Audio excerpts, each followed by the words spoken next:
I'm going to ask you to imagine for a moment that you're fleeing gang violence in El Salvador. You've seen your friends die, be murdered in brutal ways, and now you're getting threats. So you decide to move to another part of the country to try to get away from them. But it doesn't take long for the gangs to find you and let you know that they know where you are. And when their threats start including your 5-year-old daughter, you decide you need to take more drastic measures. So you pack up and you go to the United States, where you know people and you think you're going to be safe. But when you get to the border and you tell the border officials your story and that you're fleeing violence and are afraid to die, they laugh at you. They laugh and they say, "We don't take your kind here. We don't want you anymore. You need to go back home to where you came from." But you know that going back means certain death, or worse, death for your child. So you refuse. You insist that you need to stay and ask for asylum. And now their laughter turns into anger. They tell you you're wasting their time, and that if you insist on staying, they're going to have to separate you from your daughter. This makes no sense to you, because you explain to them that you're here to save your daughter's life. She can't be here without you. She needs you. But they don't listen. And as they pull your daughter out of your arms, she's crying, and she's saying, "Mommy, don't leave me." This is Maria's story. And Maria wanted more than anything to tell her daughter that everything was going to be okay. But the reality is that Maria was sitting in a prison. She was being threatened with prosecution for trying to enter the country without documents. And she had no idea whether she would ever see her daughter again. Maria's story is not an isolated incident. There are thousands of women like her trying to bring their children to safety, who are turned away, separated from their children, or detained. They're told that they have no right to asylum, even though they actually do. So, why am I telling you this story? These stories that I hear way more than I would like to really just don't fit with my image of what this country stands for. I'm a mom. I have 2 kids. And I would do anything to save their lives, to protect them, even cross a border. I grew up immersed in the refugee story. My father's from Argentina, and my mother's Hungarian. She left Hungary during World War II when she was 8 years old.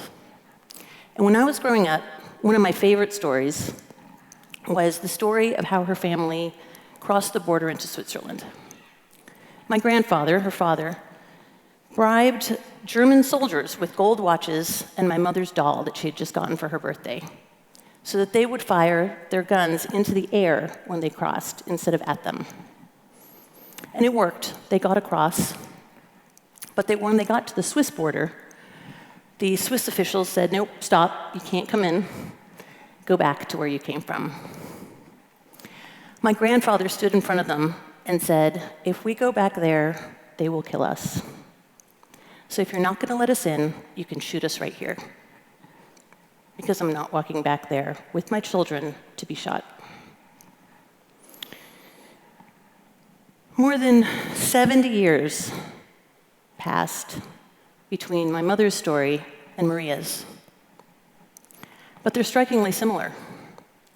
One difference, however, is that when my mother was trying to enter Switzerland, there was no International Refugee Convention telling countries how they should treat refugees coming to their borders. But today there is. After World War II, the United States led the way to create an agreement among countries of the world that we would never again send people who were fleeing violence and oppression and threats back to a country where they would be killed.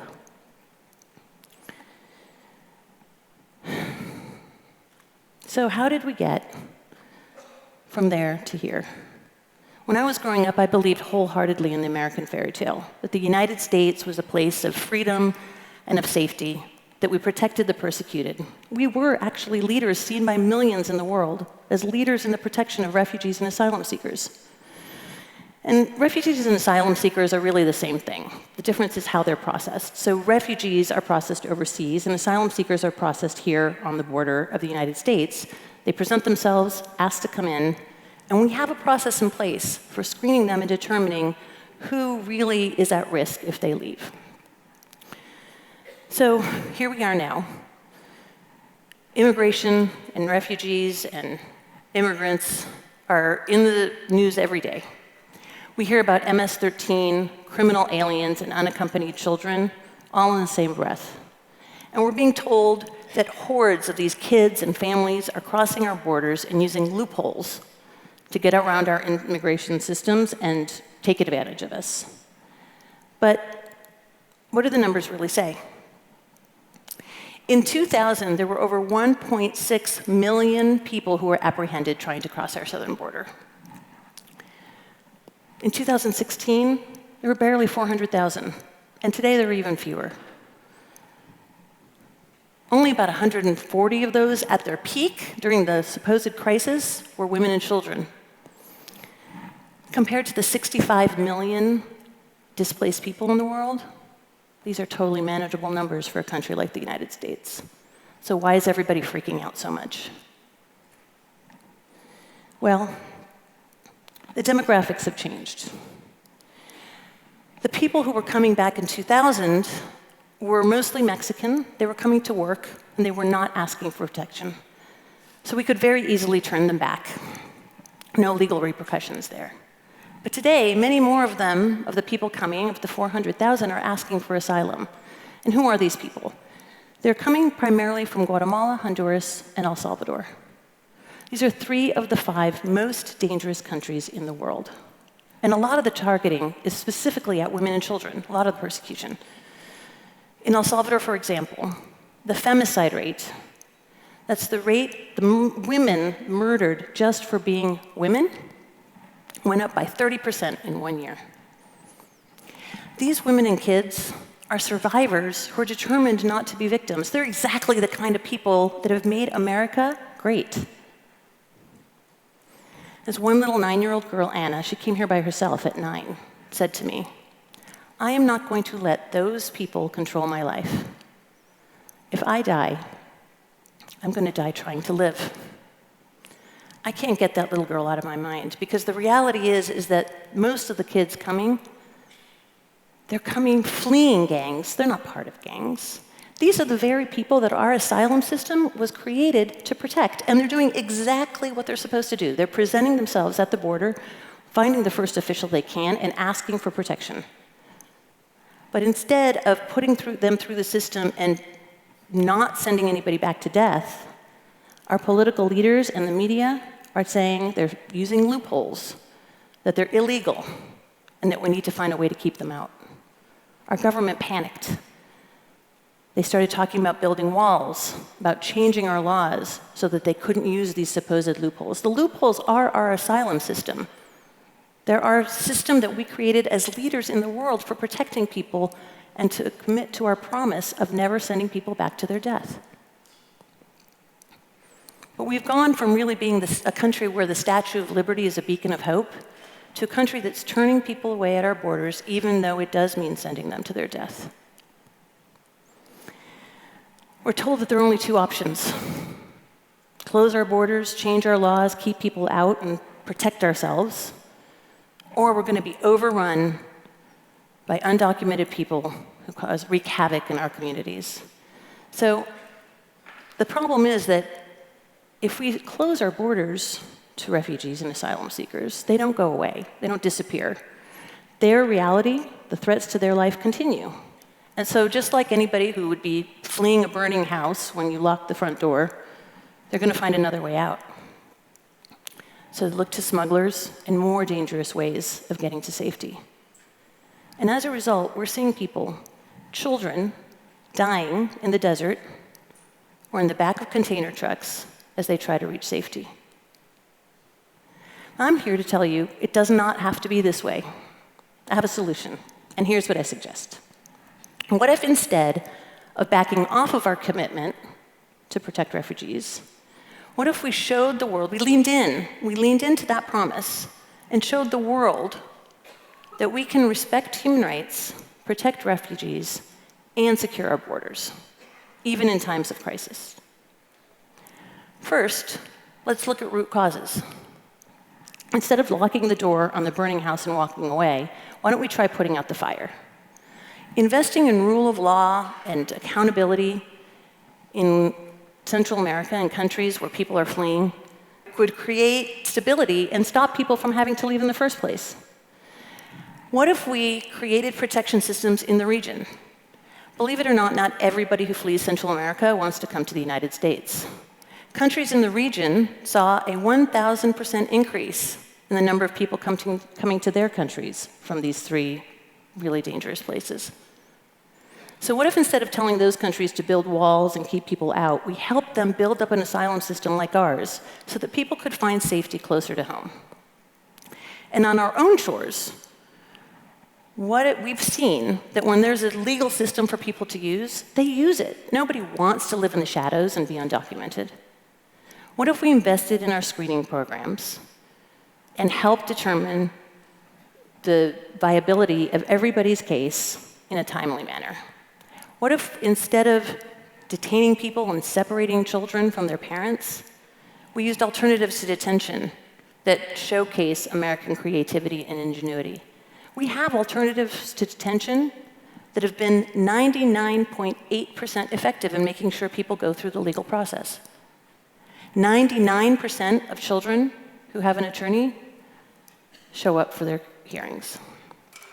And 9 out of 10 of those children win their cases. We can do this. Our system would work if we believed in it and acknowledged that the people arriving at our shores, some of them anyway, are the exact people we promised to protect. So you're wondering now if I'm completely insane and how I can believe this is possible given what's happening in Washington today. This is why I think it's possible. On the day that Trump's refugee ban went into effect, hundreds of thousands of people, hundreds of thousands of you, showed up at airports across this country. You showed the world that you are here. 90%, almost 90%, that's a lot of people, believe that dreamers, like we just heard, should be given a path to citizenship.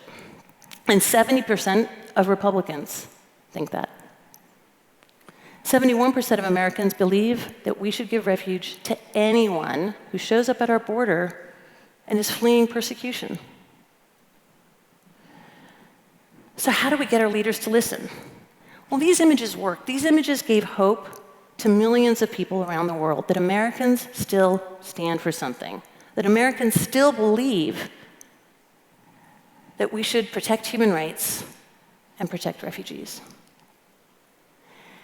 It's time for us to ask ourselves whether we really stand for that, what we stand for and who we are. And this is as much to protect our own identity as it is to protect and save the lives of these people. So keep marching, keep protesting, get to know your neighbors, get to know immigrants and refugees in your community. Vote, support organizations doing this work, and do not believe the rhetoric. I know you're tired, because I'm tired. I'm really tired. But you know who's really, really tired? That 23-year-old Salvadoran woman who walked 1,500 miles with a 5-year-old, only to get to the United States, be locked in a cell, have her child taken away from her, and be told that there's no more asylum in the United States. She didn't give up because she doesn't have that choice.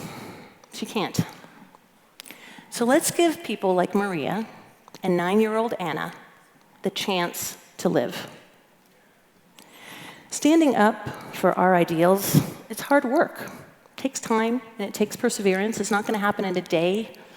But now is our time. Now is the moment, because if we don't do something, the very fundamental ideals on which our country has been based, our identity is going to change, possibly forever.